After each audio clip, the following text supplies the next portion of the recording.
Habana. Are you ready? Kicau, kicau, kicau mania. Kicau, kicau, kicau mania.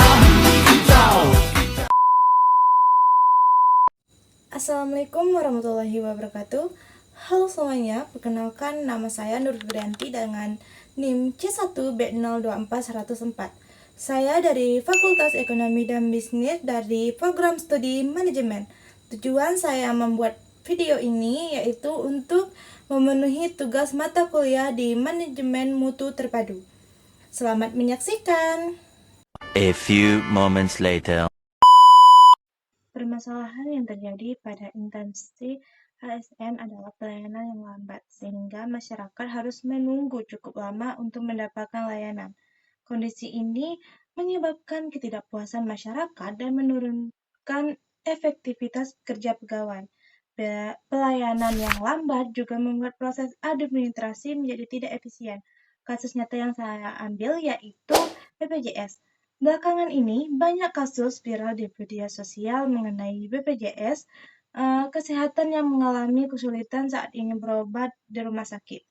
Beberapa pasien mengaku ditolak, pelayanannya diperlambat, atau harus mengurus administrasi yang sangat rumit sebelum mendapatkan tindakan medis. Kasus ini banyak dikeluhkan terutama pada pasien penyakit kronis seperti cuci darah, kanker, dan pasien gawat darurat. Permasalahan yang sering terjadi antara lain, yang pertama ada kartu BPJS tiba-tiba dinonaktifkan. Yang kedua, data peserta tidak sinkron dengan sistem rumah sakit. Yang ketiga, pasien diminta melengkapi rujukan berulang kali. Yang keempat, antrian pelayanan yang sangat panjang. Yang terakhir, rumah sakit membatasi layanan BPJS karena masalah klaim dan administrasi.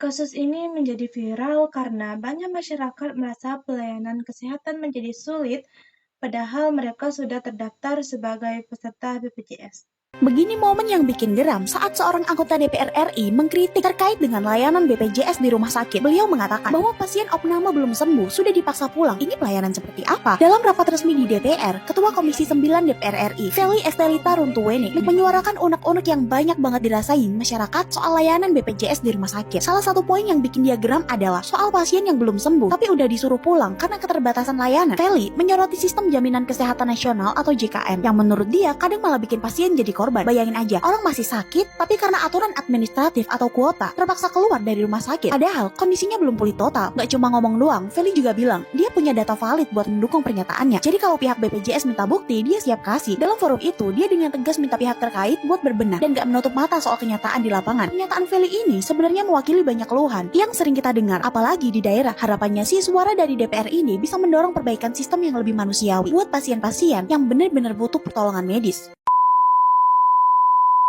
Berdasarkan analisis masalah pelayanan, BPJS terjadi karena beberapa faktor, yaitu yang pertama, sistem digital BPJS dan rumah sakit belum sepenuhnya terintegrasi. Yang kedua, banyak peserta tidak mengetahui prosedur rujukan berjenjang. Yang ketiga, terjadi kendala verifikasi data secara online. Yang keempat, rumah sakit sering mengalami keterlambatan klaim BPJS. Yang kelima, kepesertaan peserta bisa nonaktif otomatis akibat masalah administrasi atau tunggakan. Nah, selain itu, banyak pasien datang ke rumah sakit tanpa melalui fasilitas kesehatan tingkat pertama sehingga pelayanan menjadi terhambat. Tersebut ditemukan beberapa bottleneck proses, yaitu yang pertama, verifikasi data BPJS membutuhkan waktu lama. Yang kedua, sistem server sering mengalami gangguan. Yang ketiga, proses rujukan terlalu panjang dan berlapis. Keempat, koordinasi antara BPJS dan rumah sakit kurang efektif. Yang kelima, pasien harus bolak-balik pengurus dokumen administrasi. Nah, hambatan tersebut menyebabkan pelayanan menjadi lambat dan menimbulkan ketidakpuasan masyarakat terhadap pelayanan kesehatan. Untuk mengatasi masalah tersebut, pemerintah dan BPJS Kesehatan mulai melakukan beberapa solusi, yaitu yang pertama memperbaiki integrasi sistem digital BPJS dengan rumah sakit. Yang kedua, mempermudah proses aktivitas ulang peserta yang non-aktif. Yang ketiga, mengembangkan layanan digital melalui aplikasi mobil JKN. Yang keempat, mempercepat sistem verifikasi dan rujukan online. Yang kelima, memberikan aturan tegas bahwa rumah sakit tidak boleh menolak pasien gawat darurat BPJS. Nah, Kementerian Kesehatan juga menegaskan bahwa rumah sakit wajib tetap melayani pasien meskipun terdapat kendala administrasi sementara demi keselamatan pasien. Dengan perbaikan sistem pelayanan BPJS, diharapkan bisa pelayanan rumah sakit menjadi lebih cepat, pasien tidak lagi kesulitan menggunakan kartu BPJS, terus antrian dan birokrasi pelayanan berkurang.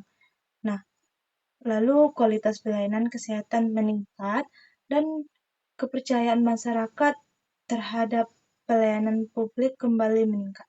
Nah, kesimpulannya, kasus viral pelayanan BPJS Kesehatan menunjukkan bahwa pelayanan publik masih menghadapi berbagai kendala, terutama pada sistem administrasi dan digitalisasi layanan. Kurangnya integrasi data serta prosedur yang rumit menyebabkan masyarakat mengalami kesulitan saat berobat di rumah sakit.